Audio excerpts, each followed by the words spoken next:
Now that was a launch.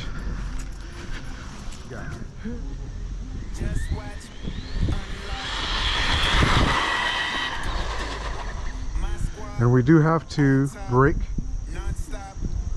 a little bit prior to getting to that. Now let's see if we can do this.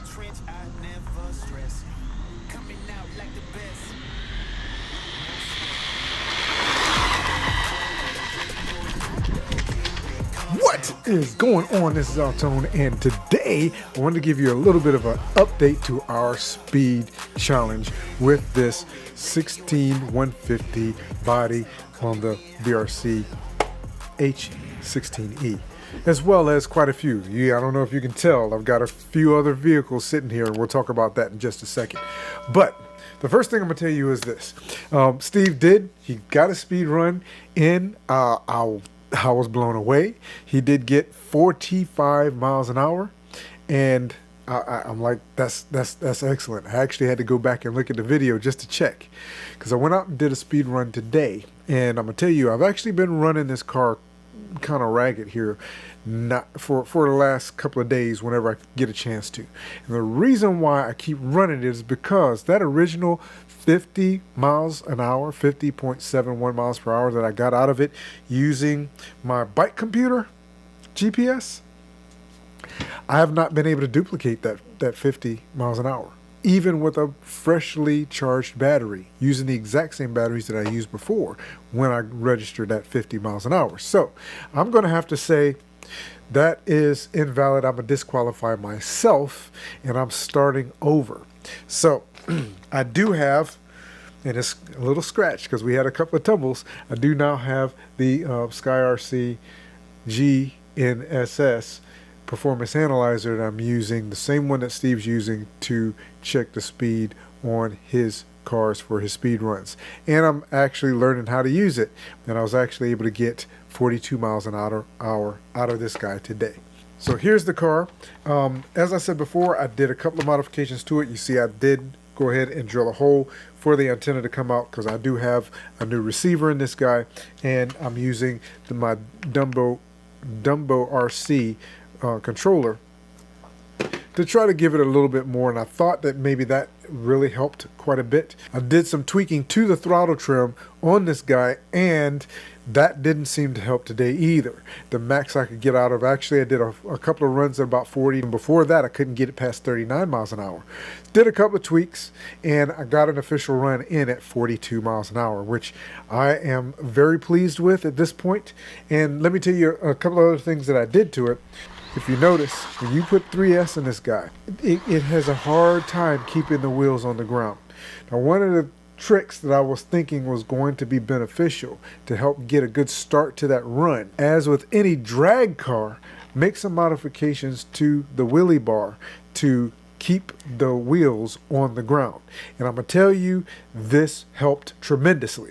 It actually allowed me to, it even allowed me to keep the front wheels down. And this is just, I took a piece of foam and some blue gaff tape and taped it in place, because I was going to 3D print an extension here at the right height to be able to keep the wheels on the ground. And this is perfect because it actually has some flex in it, but it will also press back down, and it's the perfect height. It actually keeps your rear wheels completely on the ground and does not allow it to the front wheels off the ground very much, so that you can actually control your run and you're not doing a wheelie the entire time, which I assumed was taking away from the overall speed of the vehicle. So I ran it with that today, got to 42, didn't beat the 45, but that seemed to do the job, on top of the fact that I actually gave myself more space.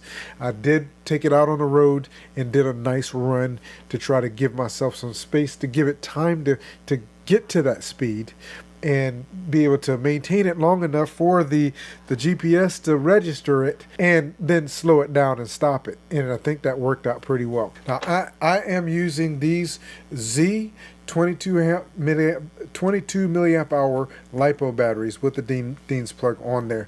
This is what I'm using. So they're a little bit heavier than the around 1000 milliamp hour battery that Steve is running. So I've got a couple of thoughts with that too that might be able to give me a little bit more speed out of it. So I do have a couple of ideas as well that might give me a little bit more speed. I'm doing everything I can outside of changing out the electronics at this point to try to get as much speed out of this car with the mostly the included electronics, the included ESC and the included motor and the stock gearing in the car. There are a few other things I've thought about that you would possibly change out on a full hobby grade vehicle in order to get some additional speed out of it, but I haven't done that yet. And we even talked about possibly even changing out the tires, put some nice street tires on it to help give it a little bit more traction, because this thing has a ton of torque. And with that torque, I have a couple of other ideas that might be able to get him going just a little bit faster. We're going to see about that. But that is the official runtime right now. So let me show you my 42-mile-an-hour run really quickly, and then we're going to come back so I can share a couple more things with you. I can't help myself. I've got to do it. So here the car is. See that it is tracking. And we're going to go track and start. We're going to take her down.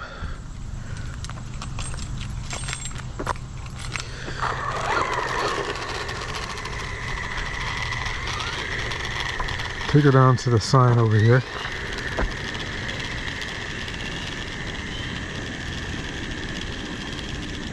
Just sounds funny because of the way I have the wheelie bar attached on the back. So look back, make sure there's nothing coming, turn around.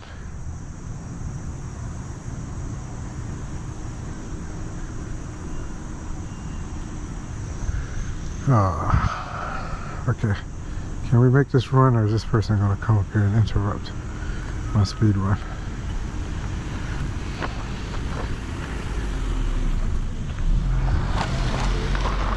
Okay, now let's see if we can do this.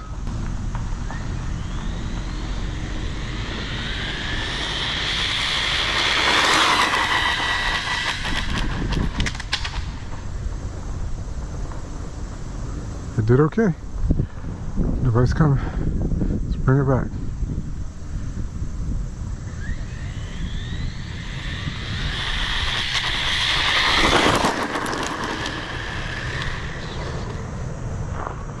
Alrighty, so let's go pick it up. Since there's a car coming, maybe, just maybe, we got a little bit of speed out of it this time.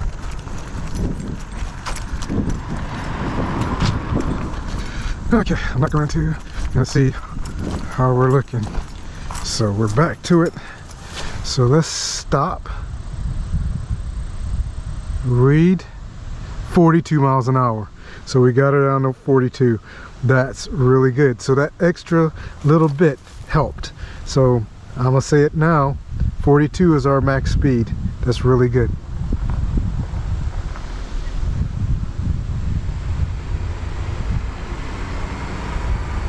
So that was a 42-mile-an-hour run.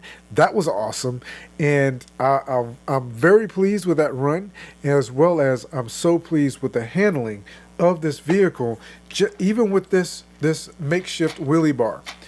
There's a couple of things about this that I want to see if I can improve, just to get an extra mile or so out of it. And with that, then I'm going to see what else I can do to actually push this guy forward. If I can get the chassis with the stock electronics performing to the max, then adding anything else to that is going to really put it over the top. And that's kind of the way I'm attacking this. If you want to get in on this challenge, first of all, I just wanted to share with you a couple of the other vehicles that I have that are actually running the exact same chassis as this guy. And I pretty much have all of these and even a few others that are using the exact same chassis in a deal list on my Amazon storefront. So you can go there and check it out. Any of those that might be on deal, and you can go and check those out. Now make sure I link that idea list down in the description. These are all vehicles, including this one from HyperGo, which I'm thinking is a very good possibility, or the MTX chassis is possibly the original chassis, and other companies may have been pulling or using that same part for a chassis and piecing together their vehicles. But this guy is a beast. It's the HyperGo buggy, and it's also the vehicle that gave me the idea for the battery tray, which you can find, I've linked it in the description as well, on printables, and be able to download it and print it yourself if you want to. But this is Chevy Colorado. In case you don't know, I have a black Chevy Colorado. I love this little car. Same chassis. I was able to clock this guy today at 27 miles an hour, stock with the 2S battery that's included, but it's essentially the same vehicle. It may be a difference in the motor. That's another thing that you might want to be aware of. There may be a difference in the motor, but it should still handle 3S. This is a new Bezgar, the HP16E something, I can't remember, but this is a new Bezgar vehicle, and it also uses the exact same chassis. Then you have Hosham, and I think they have a couple. This one is a brushed system, so you want to know that you're probably not going to get the same speeds out of this one. I don't think I've ever done a speed run with this vehicle, but the chassis is the same. So if you wanted to start with this one for whatever reason and just change out the electronics to make it brushless, then this is a great option for you. And this is still a beast of a vehicle. And then a Bezgar has the other one, another one, and this one is, let's see if I marked it, because I usually do. Nope, I didn't. But this is another Bezgar vehicle, and it uses also a brushless system and should also be able to handle a 3S battery. So just want to let you know that there's different options for you to use. It's a possibility that the chassis model number might be a little bit different depending on what vehicle it is, and you'll know it's the same chassis. It's got the same chassis shape and form here, and there's a ton, and I do mean a ton, of metal upgrades for this chassis. For the speed run, I'll just tell you right now, that's probably not something you want to do if you want to compete with a speed run, is put a metal chassis on it, because the weight of the chassis, it will help keep it will possibly help keep the wheels on the road. However, the metal parts are going to add weight, and your motor and the gearing is going to have to handle pushing that weight at the speed that you're trying to get it at, unless you change your gearing and unless you change your motor. I'm pretty sure the motor in this guy is a 2845. I do not know what the KV from the factory is on it. Your KV rating could be different on different vehicles. So just to let you know that. And you can use any of these vehicles for the speed run if you decide that you want to join in. Make sure you use the hashtag like I said before. And the only stipulation is truly that you have to use the main chassis. You can make modifications to the chassis, but you also have to use your original body. It has to be able to fit back on the vehicle. So you can do anything you want. You can actually modify the body as well, but it has to essentially still be in one piece, and it has to fit back on the vehicle. So if you can squeeze anything you can squeeze underneath there using that chassis, I want to see it. Get as crazy as you want to. Change your wheels out, change the shocks out, change the electronics out, do whatever you want to do, but I want to see just how crazy you can get and how fast you can make this little car go. I mean, that's what I want to see, and get creative with it. And that's the reason why I'm doing it. And I've said this before, because I absolutely love I love designing and coming up with ideas and actually making those ideas work. And I just love it. Right? That's just something I love to do.